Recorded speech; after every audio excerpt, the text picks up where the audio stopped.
Hey friends, if you wish to connect a wireless printer to Windows, then please watch this video. I will guide you through the process. Here's what we have to do. First of all, right click on the start button and select settings from the menu.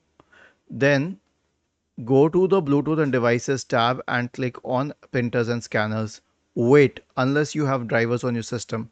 If you don't, then go to the browser and then search for the drivers of your model number and then go to the website and download and install those drivers on your system.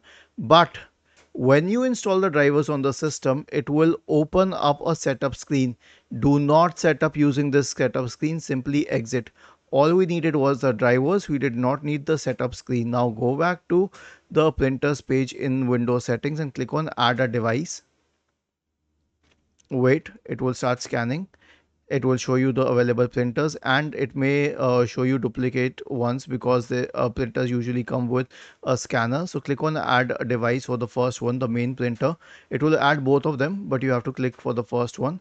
It will start connecting. In a while it will be ready, so it needs like a minute or 2 minutes to ready your printer. But that's all you need to connect to the new printer, and then you can print directly once it says ready here. Was this helpful? If yes, then please subscribe to the channel.